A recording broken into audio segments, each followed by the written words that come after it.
And we're not quite there yet, but I am. I finished what I had to do. So good morning. Good morning, everybody. Look, it's Ron and Jeremy and Ilva and Dirk and Petra and Steve and who else? Hazel, my mother-in-law. Hello, sweetie. Um, Jessica, thank you, Jessica. And Petra, thank you. And Steve, thank you. I'm not wearing a hat for any particular reason. Well, all right. I'm having a bad hair day. If you can see, I can't do anything with it. So I'm wearing the hat. No, actually, what I'm having is I'm having a difficult lenses day because I just put my contact lenses back in after not wearing them for a while. So all of a sudden, now I have to go back to reading glasses, which I had glasses I was wearing, but then I would put on reading glasses to read. And now I have to take off reading glasses to see normal things. Anyway, it's too complicated to explain, and it's really stupid, and who cares? But anyway, I am wearing my reading glasses tonight. So anyway, lovely to see you all. Thank you for joining me. I actually have several pairs of reading glasses. I took these because they're the smallest, and therefore you get less of this kind of weird, 2001: A Space Odyssey trip to Jupiter kind of effect on my lenses there. So you're still going to get some of it, but you'll get a little bit less with these smaller reading glasses. And that's more about Tad's reading glasses than probably anybody ever wanted to know. But just in case, now you do. So what am I doing tonight? I am reading. Just to let you know, we're all still doing well here. I mentioned that my mom had been diagnosed with a positive test for COVID-19. She seems to be okay, not feeling too badly, so that's all good. Fingers crossed, knock wood, etc., etc. And been checking in with friends and all that. Everybody seems to be doing okay so far. Meanwhile, life marches on. The world gets ever more interesting. I'm really watching what's going on, not just in America, but in a lot of countries right now, with what are becoming lumped under the name of the George Floyd protests or the Black Lives Matter protests. It wasn't just George Floyd, for those of you who don't live in America and haven't been following that news. It wasn't just George Floyd. There were several pretty horrifying deaths of innocent black people, or in the case of George Floyd, certainly, and the Ray Shard, I just forgotten the gentleman's last name, who was shot in Atlanta. A lot of, way over, beyond what was necessary. But also several of these people were actually completely innocent of anything. There's been a rash of them in the United States in the last few months. So that's not just the George Floyd thing, but that has become sort of the signal, or this, no, that's not the word I want, but kind of the signatory thing that everybody has focused on. But there's a lot of anger and a lot of horror. But the only reason I started this whole tangenty, perspective-y thing was to say that I also feel pretty hopeful, because I think generally, as you're seeing, despite the alarmist drum beating from certain unnamed TV networks and other things, most of these protests have been overwhelmingly peaceful. There have been a few where either, some people, we don't know what political stripe or if they actually have any political stripe, have been violent, but we also know that by and large the vast majority of them have been peaceful, but they're determined.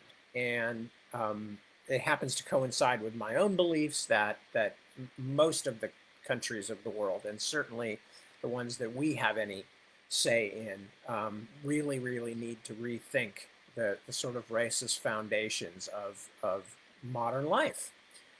Because that's the issue. It's not what happened in the past, it's what's still going on now. Anyway, but I'm hopeful. I'm hopeful to see so many people caring and getting involved and expressing their minds. And that doesn't mean just the people who agree with me, as long as they're expressing themselves in a healthy and in an effort to share information as compared to merely screaming at people. Yes, some people do deserve to be screamed at, but not everybody does. And it doesn't really work that well, except in situations where it's necessary. In other situations, what really works over time is people learning. That's my own personal belief, that learning is the only thing, learning and love are the only things that actually change anything for the better. So that's just my take on that. Now, let us return to the subject of the reading, because that's what I'm doing at this ridiculous hour of the night. And I'm going to go back to reading more of Caliban's Hour, a book that was published in 1994, somewhere like that. Back in the dim past, when people still didn't have color on their computer screens. God. What else? People didn't have flip phones, and let alone smartphones. So anyway, so back in 1994, wrote this book. It is both prequel and sequel to The Tempest. For those of you just jumping in, especially if you don't know The Tempest, I don't know if I can keep recapping the entire thing each time, but basically The Tempest was one of Shakespeare's late plays. It's one of my favorites. It's about Prospero, his daughter Miranda, who gets stranded on a desert island, along with Caliban and later on a spirit named Ariel, all of whom Prospero bends to his will. And at the end of the play, Prospero and his daughter are rescued, and Caliban is left behind, exposed as the villain that he is. But of course, it's more subtle than that, because it's Shakespeare. Shakespeare was a very smart writer.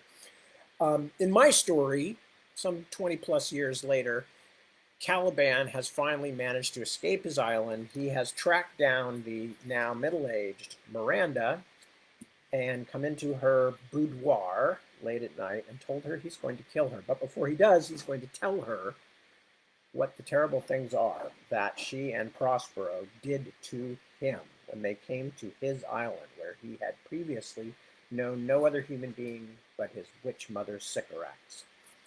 Anyway, so that's where we are. So at this point, he's just basically he's been lured out. His mother died. Caliban has been lured out of the forest, basically, by Prospero, sort of just, kind of getting his attention, giving him food, just lured him out. But of course, one of the things, Prospero is sort of more than Caliban can understand. But Miranda, who is about his own age, is something that he's very much interested in. So, as the seasons turned across our island, I strove to prove myself worthy of your father's pains. I seized the bits of learning he directed my way as greedily as I had taken a piece of fish. I spent hours reciting the names of the objects around me, never realizing that, although it seemed a new world was opening to me, it was only because, with those names, with all those words, my own world was growing ever more distant. At the time, I did not mourn the loss. Its innocence, when set beside the alluring splendors of civilization, seemed dull. But now I mourn it greatly, and the only true gift that your father's tongue has given me is that I can speak my world's elegy to someone else. So who do I ask to share my loss? You who aided in its destruction. Was there ever a creature more hopelessly ensnared than I? Still, at first it seemed that I was not losing at all, but receiving gifts hand over fist. Even my beautiful, wordless world seemed gained anew, because I could take you by the hand, little Miranda, and show it to you. We climbed the palm trees behind the sand, so high that we could look down on the birds gliding through the air along the water's edge. I showed you how to crack open the palm nuts and drink the juice. We chortled as it ran stickily down our chins. Then we threw the shells as far as we could, making the gulls swerve and cry out in protest. Hand in hand, we waded in the shallows, poking the strange sea plants to see them shrink in what looked like fear. I lifted up a starfish, whose legs were as thin as worms, and laid it in your palm. When your eyes widened, my heart seemed to widen also, swelling inside my chest. I taught you the lore of my island, although at first I was a silent instructor. I showed you how to make shelter from tall beach grass and where to dig for turtle eggs when the season was right. I took you into the shadowy forest and summoned the monkeys with a hooting call. They arrived in bustling confusion, like a band of traveling players, and scolded us, then threw down twigs and leaves before hurrying away again. I pointed out the rocks where the snakes sunned themselves and pinched your brown arm to show you what those serpents would do if you went too close. There's a picture of Caliban and Miranda and Snake. Bum, bum, bum.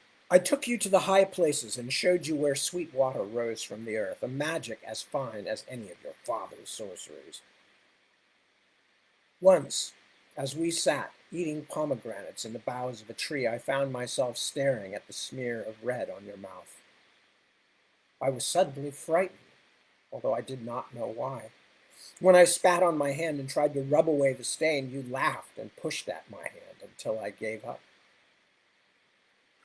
But even in the first blush of my enthusiasm, I did not take you to where the sow was buried.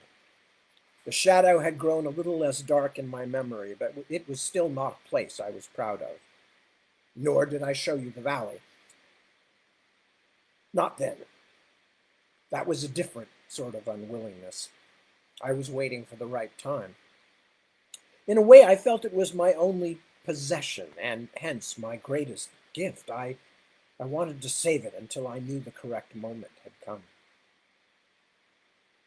I sometimes slipped away to the thorn-walled valley to practice my halting speech before the silent pine. The red squirrel was often there, and I conceived that the squirrel too should have a name. I could not take your father there. As with my mother, I needed some secret I could keep from him as my own. But there were often squirrels in the trees near our camp, so one day I pulled at Prospero's sleeve and pointed to one that was digging in the earth close by. What? What? He smiled sourly. More than once the squirrels had come down when his back was turned and spoiled some careful arrangement of his. Plague and pestilence, he said. Call that pest. I was not yet capable of understanding a joke, of course, so pest was how I addressed the squirrel in the ancient pine from then on. I would prattle at it, and, more importantly, the tree, for hours. I knew only a few words, but I was learning more almost daily, and I burned to share my triumph with someone. You spoke nearly as well as your father. My mother was dead.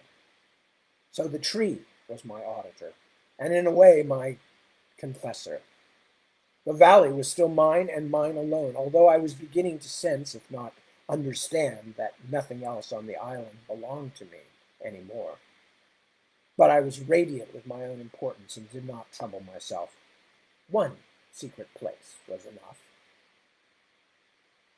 Towards the end of my first year in Prospero's camp, wasps began to build a nest in the old tree's branches. I suppose my mother must have taught me to swim, but I do not remember a time when I could not. Your father would have cited this as further evidence of my animal state, since the beasts of the field need no instruction in water, but humans do. In any case, you did not know how to swim, so I took it upon myself to teach you.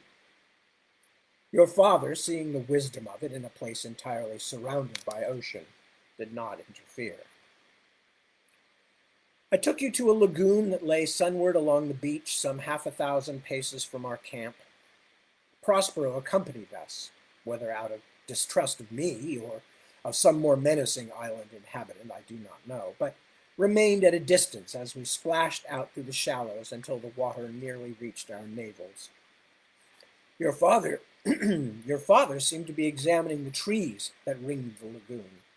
At one point, I saw him strip a long piece of bark from one. and smell the wound in the trunk. I could not lose track of him any more than I could forget you, but it was a different sort of mark he made on my awareness. He was an upright finger of black at the edge of my eye, as though someone pointed at me in warning.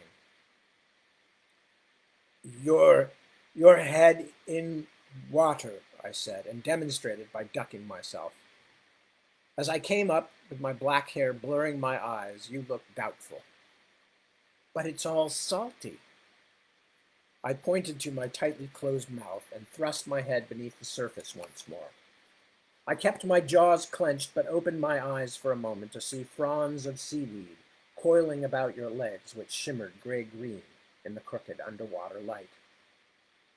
Now, you, I said when I came up. You shook your head and chewed on your lower lip.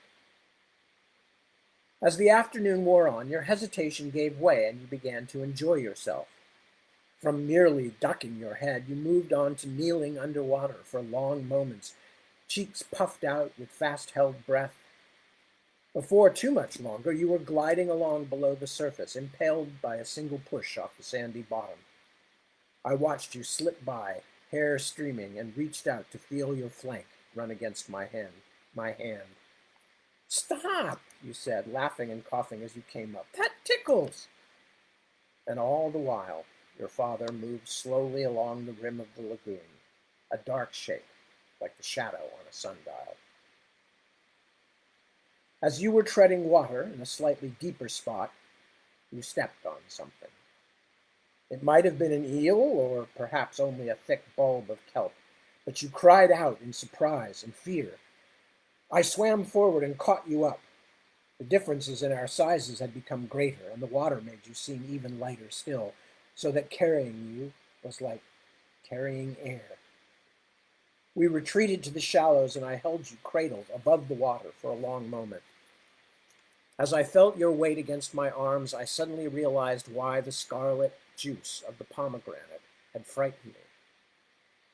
You were real, a creature of meat and warm blood, and thus you were vulnerable. Brave Miranda was not immune to viper stings or fish bones. You could die, just as my mother had. You could leave me.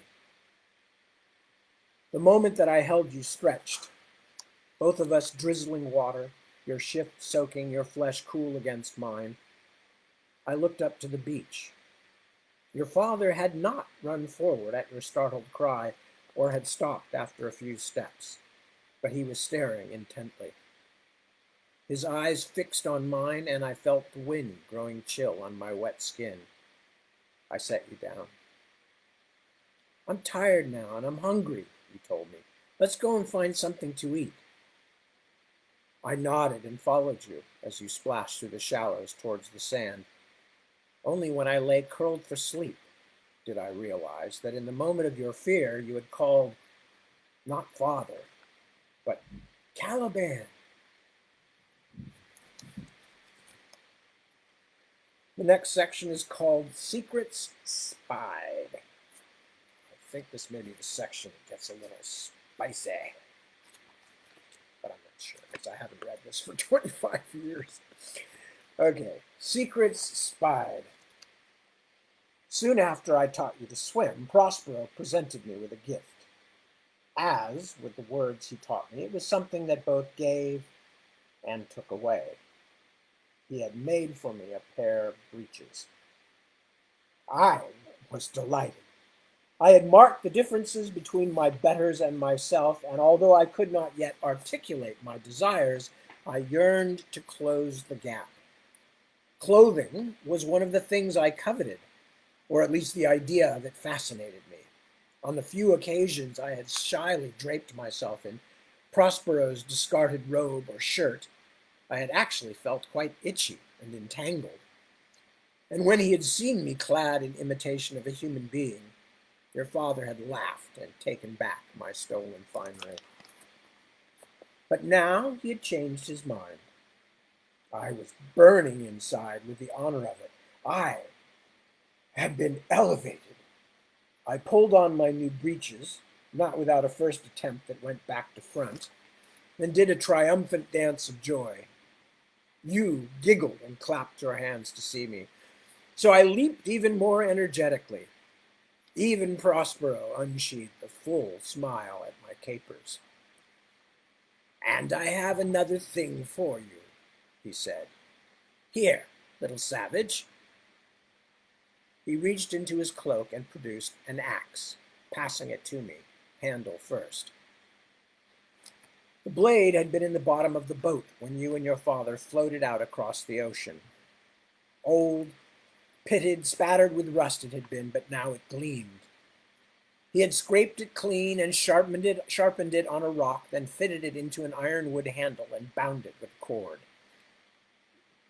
"What?" I asked. "For what?"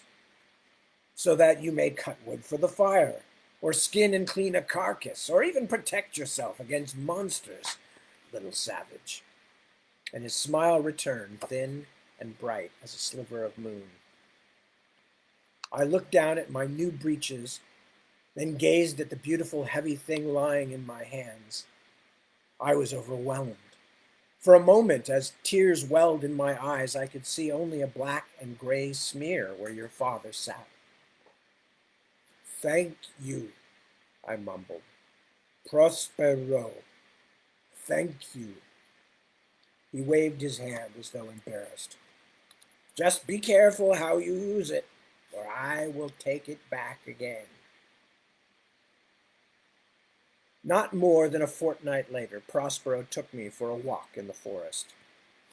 You came along as well, but it was my company, my advice that he wanted. He told me so.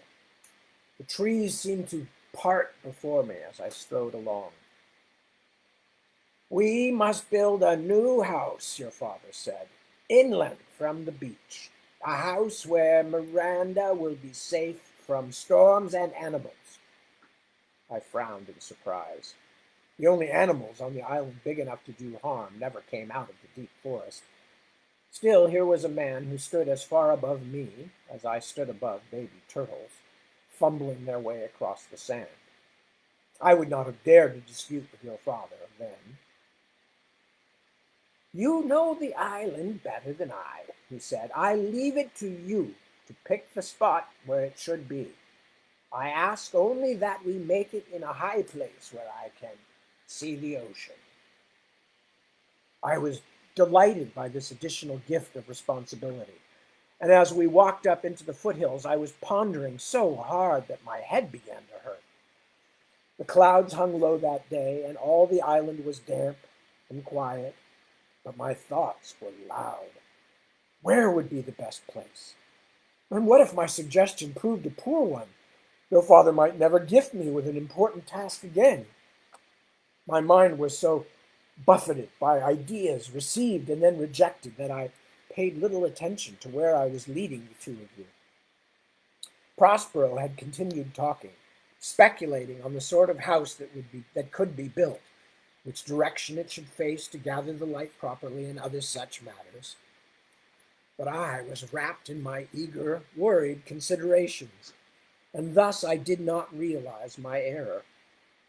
Without conscious thought, I had led the two of you up the old deer track I had walked so many times, to the perimeter of the thorn hedge that guarded my secret valley.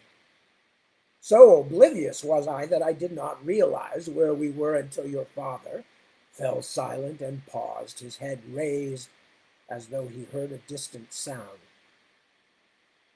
Looking around, I was struck by a sudden chill. Not this place, my only secret, my only possession. But another voice spoke in me too, a quiet voice that said, of course, this is the perfect spot." "What is this place?" Prospero asked. "It has a strange air to it." "Nothing," I said hurriedly.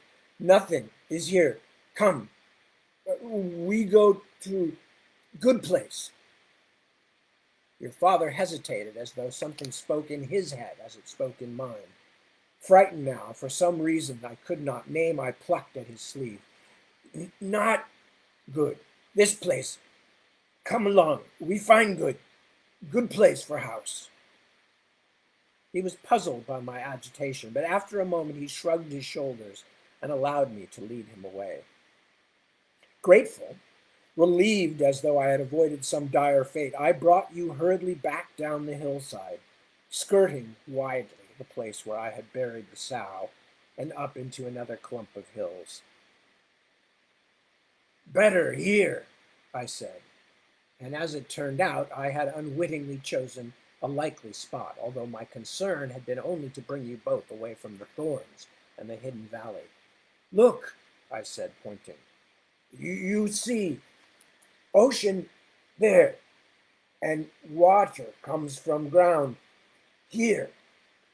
It was indeed a good choice, and Prospero, despite a few lingering, considering looks at me, quickly agreed.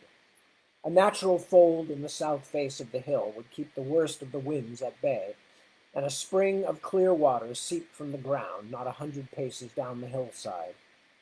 In the deepest cleft of the fold stood a large old fig tree whose spreading branches would provide not just fruit, but also shelter from sun and rain. Prospero smoothed his beard with long fingers as he surveyed the site.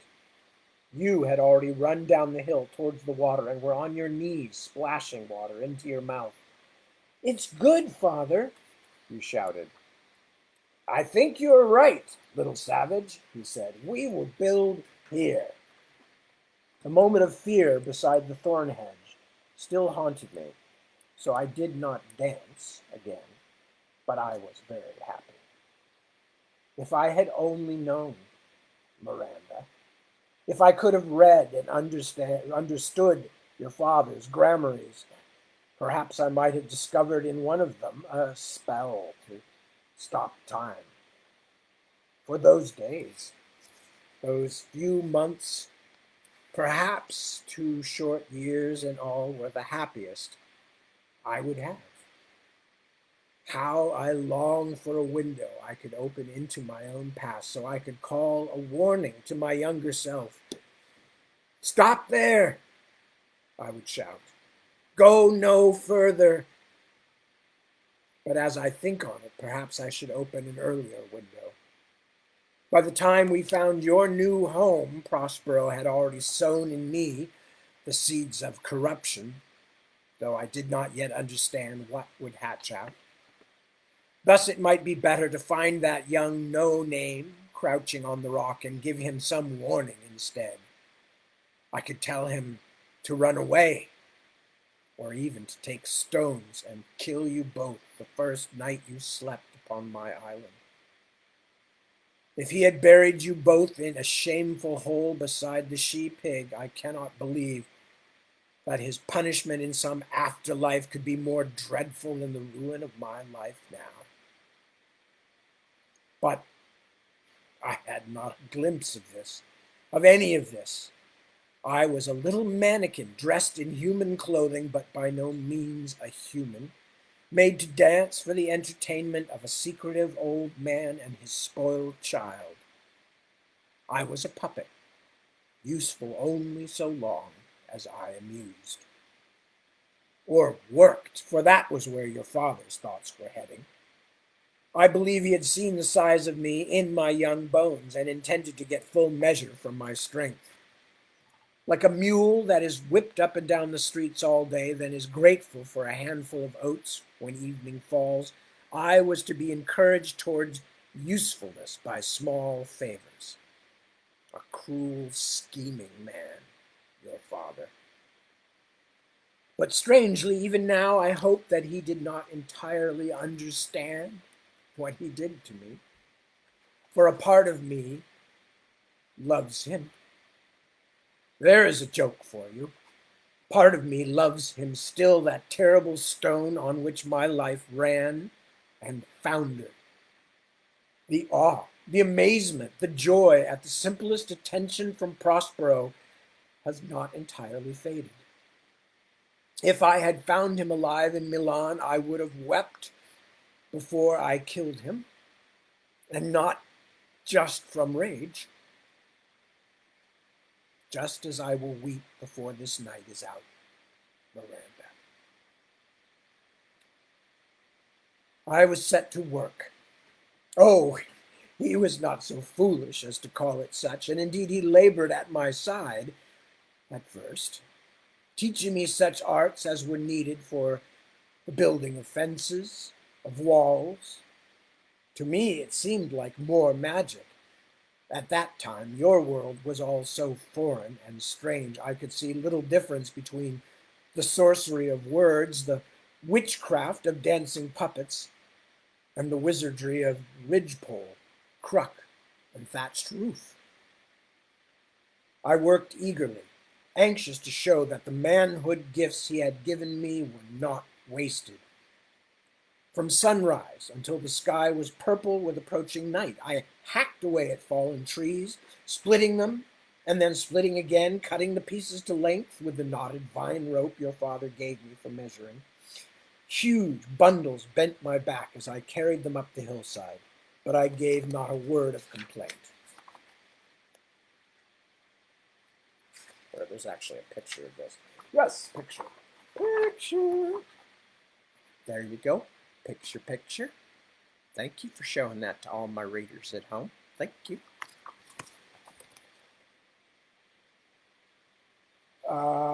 From sunrise sunset, blah, blah, blah, blah, blah, cutting the pieces length with the knotted vine rope your father gave me for measuring.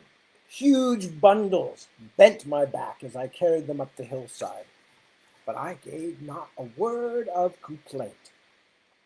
Even the idea of the house was fabulous to me. When I first saw him draw it in the dirt, saw the interior walls that were divided into different sections, like the chambers of a nautilus, I was astonished.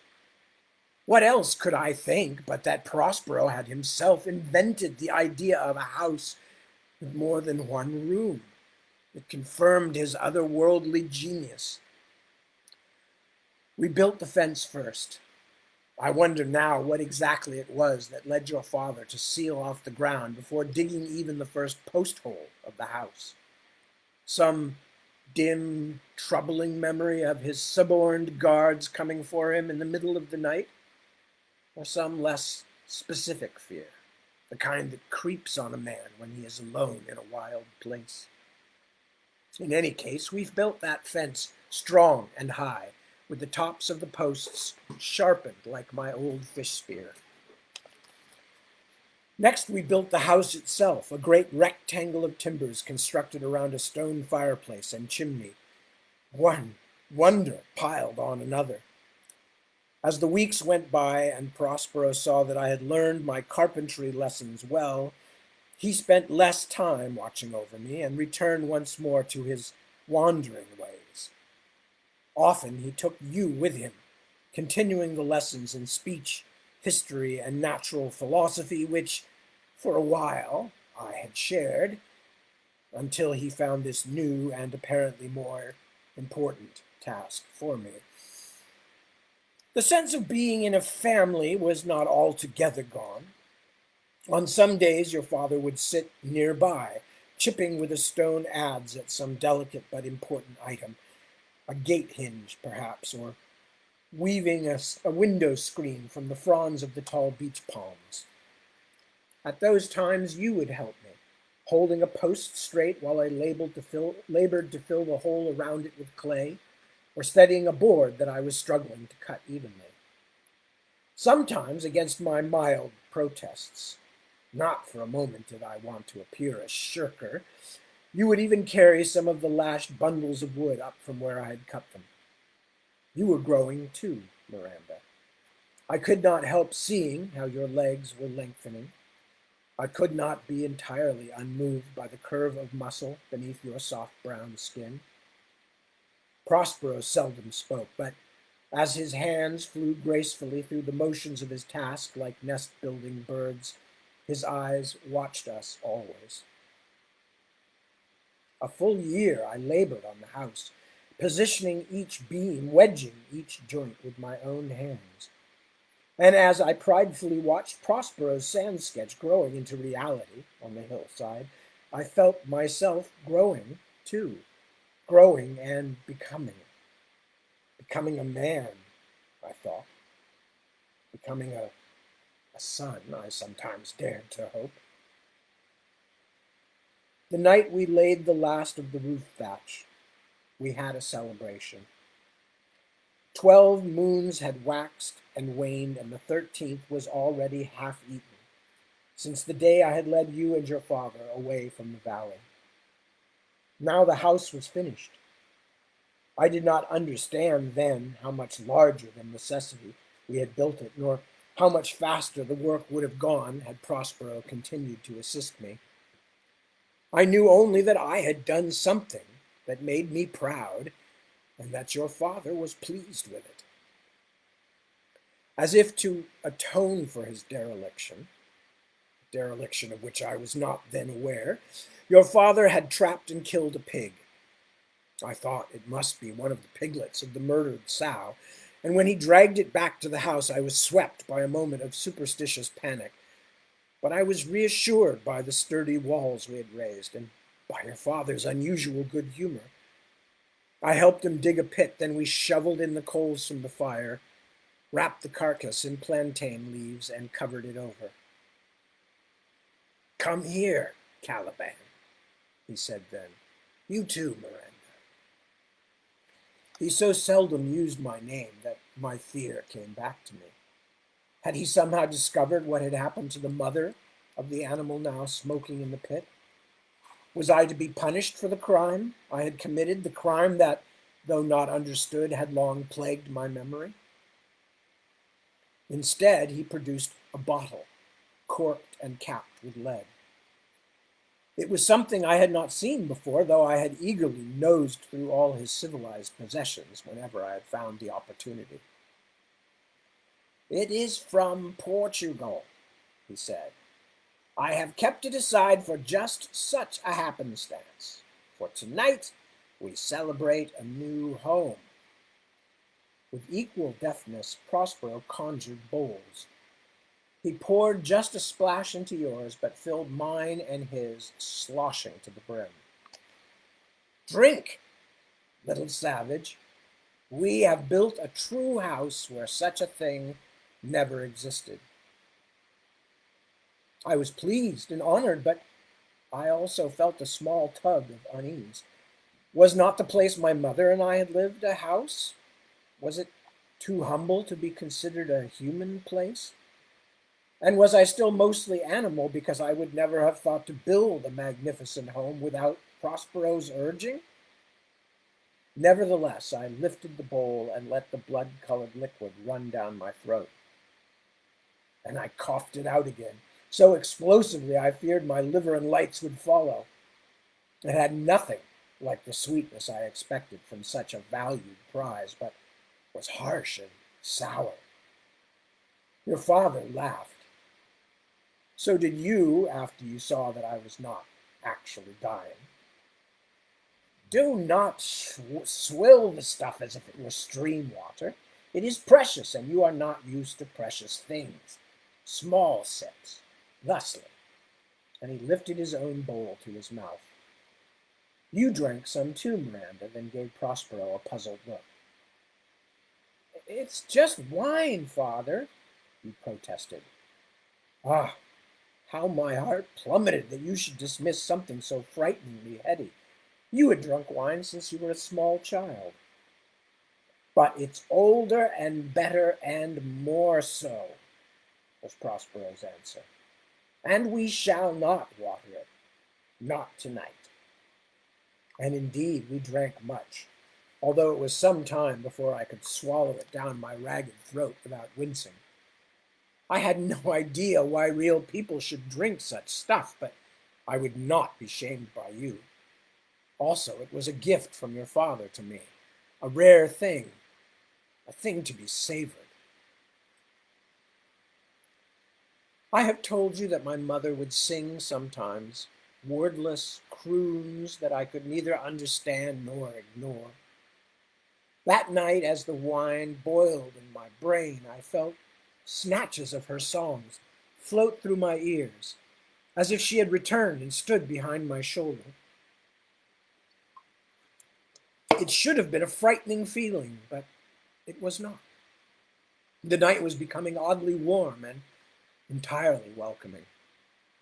I heard my mother's voice in the hiss of the wind through the thatch and in the burble of talk between you and your father. I drank more wine. We drained the bottle dry and ate roast pork and plantains steaming from the pit. I held the singed ears of our victim to my head and chased you across the hillside, both of us squealing and giggling. Later, dizzy from exertion, I watched the light-flecked sky revolving around the very spot where I sat, as though each star bent to look at me, at the little savage who had built a house, who lived with real people, who had a name. I stood unsteadily and followed you and your father down the hill to the beach. Prospero carried a burning brand which bobbed along before me like a firefly. The noises of the night forest were loud, and my mother's songs hummed and murmured in my ears. We reached the water's edge and stood watching the white moon froth slide up on the sand. I felt full of something strong, something as old as the tides, and yet inextricably a part of me. I heard my mother's song, but at the same time I heard my own name, the thing I had been given that now was me. Caliban, I sang. You turned to stare at me, Miranda. Your eyes widened with surprise and amusement, but you did not smile. Your father did not smile either. He stood with his arms folded on his chest as I took a few steps out into the receding waves. Ban! Ban! Caliban! I raised my voice and looked up, searching for the moon that had been my companion even after my mother died, but I could not find it. I sang on, fitting the words to a melody that might have been my mother's or might have come through some other door in my drunken head. Ban, ban, Caliban, ban, ban, Caliban. As I sang, I began to splash through the surf, whirling, scattering the foam with my hands. Ban, ban, Caliban, Caliban. I sang louder and louder and spun faster and faster until my brain tipped over in my head and I tumbled into the water. Laughing, you pulled me up and helped me stumble back to the beach. My head still spun, but I could no longer remember why I had begun singing. We sat down on the sand, you and I, but your father remained at the water's edge. I huddled, shivering beside you. Then all of my innards abruptly rushed into my mouth and leaped out between my teeth. The fit of sickness did not last long. When I had finished, you covered the spew with sand, then returned to the water's edge and brought back seawater in cupped hands to wash my face. Your father only watched. In the dark, I could not see his expression. When I was a little recovered, Prospero cried, "Watch!" He plucked up the burning torch he had planted in the sand, then waved it in the air, printing a circle of fire against the blackness. When he had finished, the ring still remained there, blazing. He made other shapes, drew pictures of animals and birds and fish, wrote what seemed like words and characters unlike any I had seen in his books. He made the hanging fires change colors, first red, then dripping silver, then a blue that pulsed like a cricket song, constructed of light. We watched. You clapped your hands with joy. After a while, your father waved his spidery fingers, and the flame pictures fell to the surf in smoking gobbets. Steam hissed and rose, hiding Prospero for a moment. When it faded, he was standing over us, a blackness in which no stars hung. I do not remember much of the journey back up the hill. The sounds of the forest were more muted, and Prospero's torch seemed farther away than on the trip down, as though it burned at the bottom of a deep pit. When we reached the new house, he said to me, "You have been sick. Sleep by the fire. You can wash yourself in the morning." I curled up next to the fire pit. I felt a moment of sadness that you and he were going off to other rooms, but the coals were warm, and very soon I rolled down into sleep. When I look back on the year or two that followed, I see the world hardening like mud beneath a strong sun. Although the world of my earlier childhood had seemed dull, set against the novelty of you newcomers, I see now that it had been a fluid, ever-changing thing, with only a few verities. My mother's breathing, her dry, salty scent, the dark, daubed walls of our hut to give it shape. Every day I had risen with the idea of what would come to me with the sun. Each night, as my mother had mumbled and snored nearby, I had wondered with lazy complacency what the next day would bring. But after the new house was finished, the strong rays of your father's will began to solidify my once formless days. There was water to be drawn from the stream for drinking, bathing, cooking, and most of all for your father's strange experiments. Wood was needed too. The fires in the front yard, the main room, and of course his working chamber were never to be allowed to go out. The axe he had given to me those many, many moons ago had by this time been resharpened more times than I could tally on my calloused fingers and toes. At first, Prospero asked me to do these things as a favor, a kindness from me that would allow him more time for gathering leaves and seeds or for teaching you your catechism. But when repetition and the passage of time had made those same deeds routine instead of extraordinary, he began to criticize any small error or dereliction. I was distracted for a while by the wonders your father produced in his new house, his castle in the wilderness. He had brought a surprising amount of things with him out of Milan. I suppose you have forelock-tugging Gonzalo to thank for that. But he had kept them well secure, doling out a glance at one of his books or a touch of some of the finer pieces of cloth only when he felt moved to reward me, which was infrequently.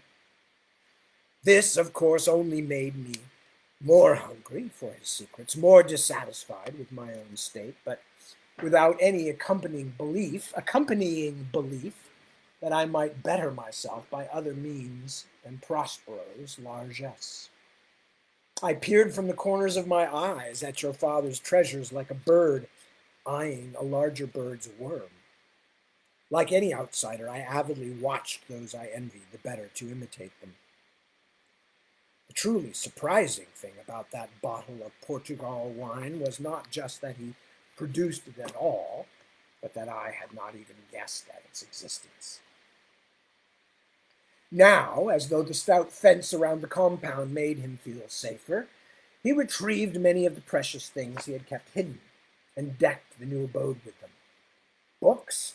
How he could stow such a quantity in that puny boat of yours, I cannot imagine, but I carried them up the hill in great armloads.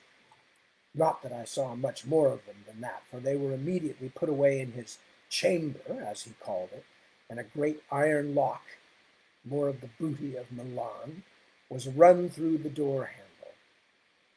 I portered countless other oddities for him as well, chests of thin crystal vessels of various sizes. What did I know of glass? Cutting and chopping tools in different styles, jars full of odd liquids, both cloudy and clear, many distilled since he had come to the island, even a human skull. He had to tell me what this last was, since I had only seen the head bones of animals. Prospero said it was the true Orphic cranium, whatever that might mean, and made little jokes about it, singing to him at night. What else he carried up to the house in his own deep pockets, I do not know, but I am as certain as I am of my breath and heartbeat that he did not entrust his most valuable items to my willing, but sometimes clumsy hands. During the final months of building, when your father had abandoned the carpentry entirely to me, he had carved himself a staff, a walking stick, as I thought it, strangely festooned in ribbons and feathers and shards of sparkling, jagged glass. He carried that himself. He would never let me even touch it. And when all was in place, he waved it back and forth in the open doorway for no little time, mumbling, his eyes open but not looking at anything. Then he locked the door behind him and did not come out of his chamber for the rest of the day. He had given me several tasks to do, but I was happy enough to obey, since for that afternoon I had your company without your father's oversight. When I had finished the hauling and carrying, I led you back down the hill to see a plover's nest I had found. We pierced the shell of an egg and drank the cold, salty contents. I told you in my still awkward speech that I was pleased and lucky to be your friend. You smiled, then filled the empty shell full of sand and let it sift back out through the hole we had made. Prospero moved me out of the house. Or rather, I was never fully allowed to move in. After that first night on the floor beside the fire, I was given my own small chamber, a shed, in plain words, at the house's far western side. It was no smaller than the hut in which I had been raised, so the size did not trouble me. But it was far from where your father slept, and it was farther still from you, Miranda. That gave me pain. You do not know the ways of our folk, he told me. His blue eyes were cold as stones tumbling in the ocean depths, but his voice was utterly reasonable. She is becoming a young lady and needs her privacy. It is thus in our houses in Milan, and I must have my own elbow room. I have many things to think on. The place I have given you is yours alone, and you may do with it as you wish. Bring in any fetishes or tokens that suit you. Make an altar to your mother's god Setebos, if you wish. No man can say fairer.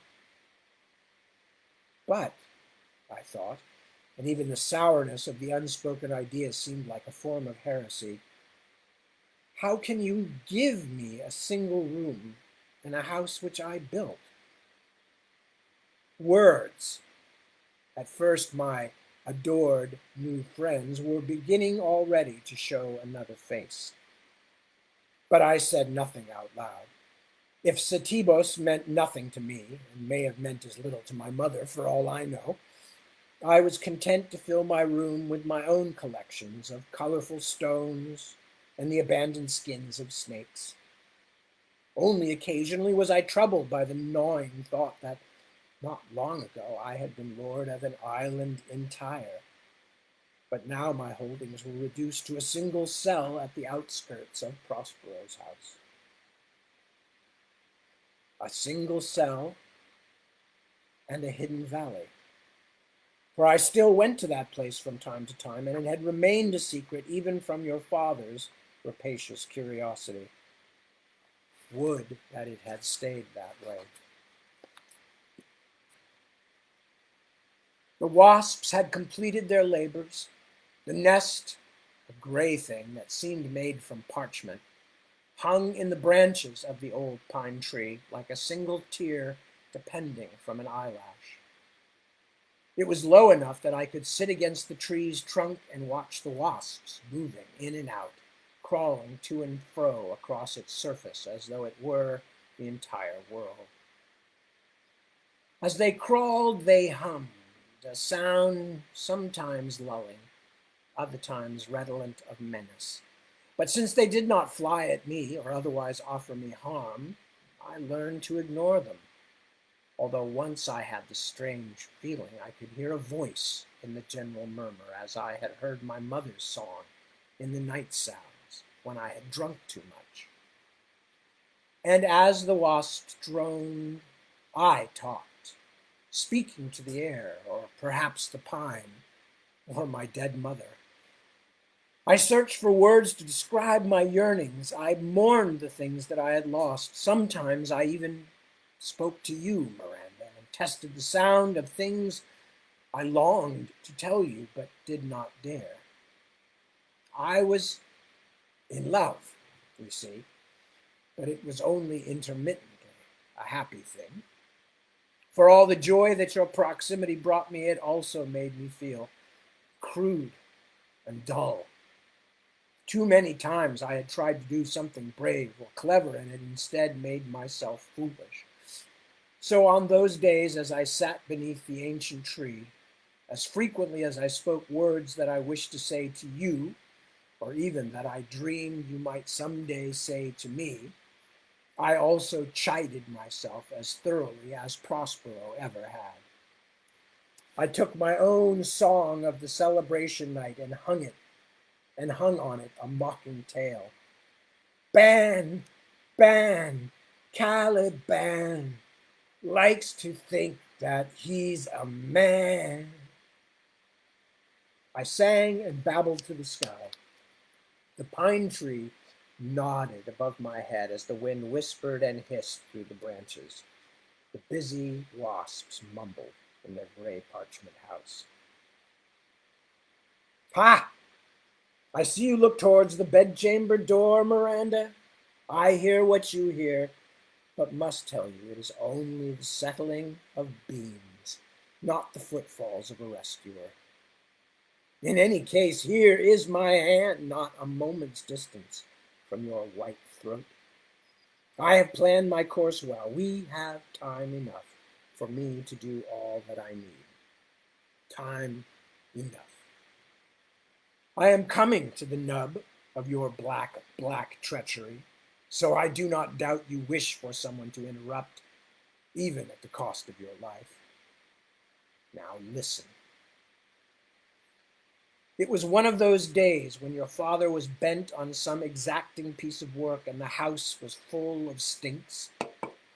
From time to time he would burst forth from his chamber, accompanied by a swirl of foul-smelling smoke, ordering me to fetch this or that, a heavy stone, a dipper full of water. Through the murk I could see the scarlet eyes of small fires burning on the table inside. The third or fourth time he erupted through the door, he demanded that I go and pick for him a bunch of leaves from a particular yellow-flowered tree, of which there were few on the island. I should send Miranda, who has a defter hand, he grumbled, but she has wandered off. Ruination on the girl who will not help her father, the author of her life and freedom. Go, my savage, and fetch me the leaves.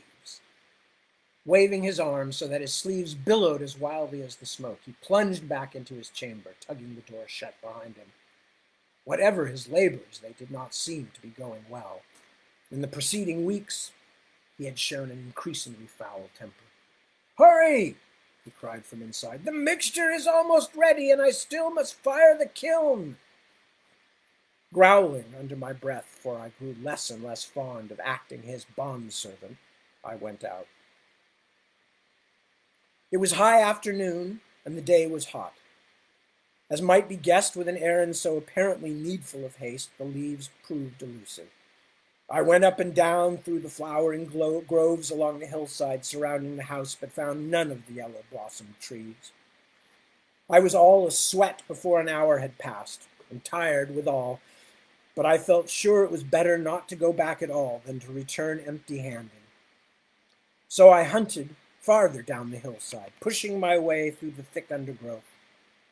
I found one of the streams that flowed from the highlands and stopped to bathe my face and drink some of the sweet water. Then I followed the course of the stream bed down. I had a dim memory that where the water rolled off a cliff face and into a pool, there had been once a tiny copse of the trees whose leaves Prospero wanted. It was a longer walk than I had hoped for, but I had exhausted all the possible spots nearby. Birds were shouting raucously to each other in the canopy above my head, and the watercourse was only a little quieter. The damp air and the mist on my face made me even more aware of how much I had come to dislike the hot fumes in Prospero's house. Perhaps, I thought, when I had found the leaves and delivered them, I would invent an errand to come back here, so that I might be alone for a while, relishing the solitude. Then, as I felt the ground slope down sharply beneath my feet, foretokening the waterfall, I heard singing. I stopped for a moment and listened, and although I knew the voice as well as I knew my own, I was covered all over in chills at the sweetness of it.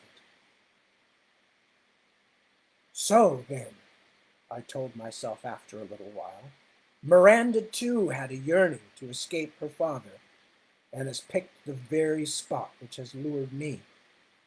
I will surprise her, then we will laugh at the way we have played truant. I moved along the lip of stone where the stream splashed over, listening all the while to your happy song. When I had gone some 4 or 5 dozen paces from the top of the cataract, I could at last look down to the pool where the falling water churned. There, at the water's edge, was a stand of the golden-flowered trees, each with its complement of spiky, dark green leaves. But the trees, though the object of my quest, were suddenly as nothing to me. I stood and stared, helpless, my tongue stuck to the roof of my mouth, the joking shout I was about to loose frozen in my throat. You stood knee-deep in the pool beneath the waterfall, Miranda, naked and beautiful and as splendid as heaven itself. And that's where I'm going to stop. Because it's after 3 in the morning.